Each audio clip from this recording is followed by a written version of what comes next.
வாழ்க வளமுடன். இன்றைக்கி நம்ம என்ன ரெசிபி பார்க்க போகிறோன்னா பீர்க்கங்காய் துவையல். அதுக்கு வந்து நான் ஒரு பிஞ்சு பீர்க்கங்காயாக எடுத்து வச்சுருக்கேன். இதை வந்து நம்ம நல்லா தோலெல்லாம் சீவிட்டு அதில் தான் நம்ம துவையல் அரைக்க போகிறோம். நான் அந்த பீர்க்கங்காயை தோலை நல்லா பிசி வைக்கிறேன்.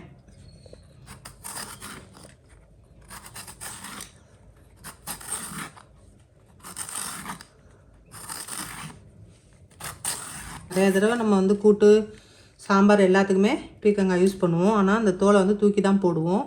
இதை நம்ம எடுத்து வச்சு ஒரு துவையல் அரைச்சி சாப்பிட்டோம்னா அவ்வளோ டேஸ்ட்டாக இருக்கும்.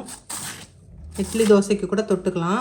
ஆனால் சூடான சாதத்தில் நம்ம போட்டு பேசி சாப்பிட்டோம்னா டேஸ்ட் நல்லாயிருக்கும்.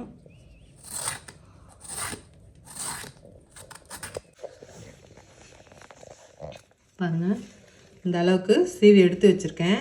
இப்போ இதை எப்படி செய்யலான்னு பார்க்கலாம் வாங்க.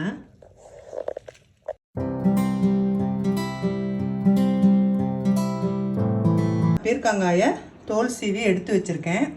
அதோட வறுத்து அரைக்கிறதுக்கு தேவையான பொருள் எடுத்து வச்சுருக்கேன். ஒரு 4 வரமிளகாய், உப்பு, சிறிய நெல்லிக்காய் சைஸ் புளி, 1 டேபிள் ஸ்பூன் உளுந்தம்பருப்பு, 1 டேபிள் ஸ்பூன் கடலைப்பருப்பு. இப்போ வந்து நம்ம இது எல்லாத்தையும் ஒரு வாணலியில் வறுத்துக்கலாம். கடுகு வந்து தாளிக்கிறதுக்காக எடுத்து வச்சுருக்கேன்.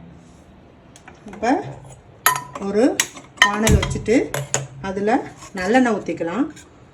ஒரு 2 டேபிள் ஸ்பூன் நல்லெண்ணெய் ஊற்றிக்கிறேன். அதோட இந்த எடுத்து வச்சுருக்க உளுந்தம்பருப்பு, கடலைப்பருப்பு, இது ரெண்டையும் போட்டு அதை நல்லா வறுத்துக்கலாம்.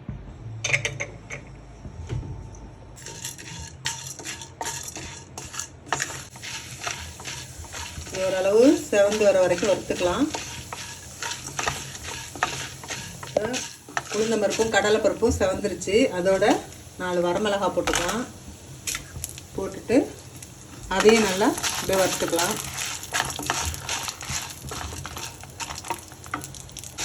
அதோட இப்போ நம்ம சீவி வச்சுருக்க இந்த பீர்க்கங்காய் தோலையும் அதோட சேர்த்துக்கலாம்.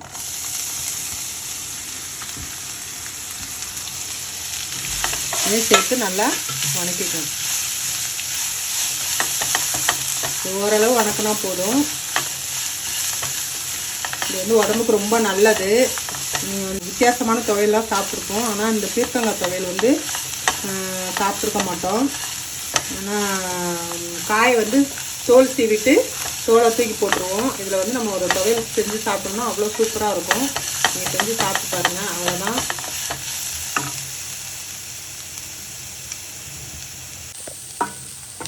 இப்போ இதோட புளியும் உப்பும் சேர்த்துக்கிறேன். இதை நல்லா ஆற வச்சுட்டு நம்ம அரைச்சிக்கலாம். அரைச்சிட்டு வந்து உங்களுக்கு காட்டுறேன். ஆற வச்சுட்டு அரைச்சிக்கலாம். பீர்க்கங்காய் தோல் நல்லா ஆறிடுச்சு. இப்போ நம்ம இதை மிக்சியில் போட்டு அரைச்சிட்டு வந்துடலாம். ரொம்ப நைஸாக வேணாம், குறை குறைன்னு அரைச்சிக்கிங்க. அப்போ தான் நல்லாயிருக்கும்.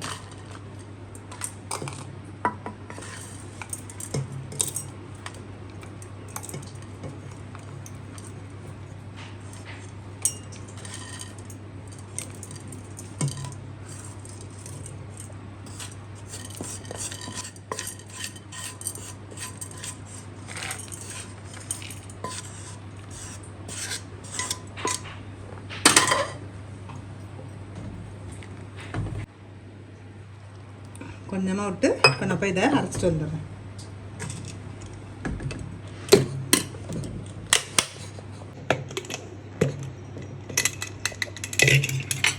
பாருங்கள், அரைச்சிட்டு வந்திருக்கேன். இந்த அளவுக்கு அரைச்சிக்கிங்க. ரொம்ப நைஸாக வேணாம், இந்த அளவுக்கு குறை குறைன்னு நல்லா அரைச்சிக்கிங்க. இப்போ இதை நம்ம ஒரு பவுலில் எடுத்து வச்சுக்கலாம்.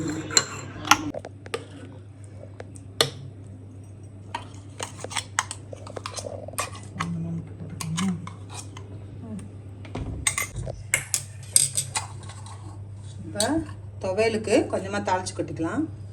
அதுக்கு 1/2 டேபிள் ஸ்பூன் எண்ணெய் விட்டுக்கிறேன். 1 டீஸ்பூன் கடுகு போட்டுக்கலாம்.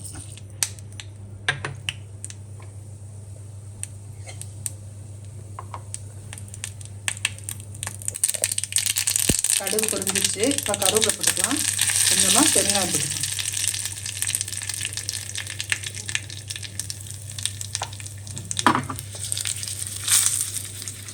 அவ்வளோதான். இதை துவையல் அப்படியே கொட்டிக்கலாம். பீர்க்கங்காய் துவையல் ரெடி ஆயிடுச்சு. இதை செஞ்சு பார்த்துட்டு எப்படி இருக்குன்னு சொல்லுங்கள். இந்த வீடியோ உங்களுக்கு பிடிச்சிருந்துச்சுன்னா லைக் பண்ணுங்கள், ஷேர் பண்ணுங்கள், கமெண்ட் பண்ணுங்கள்.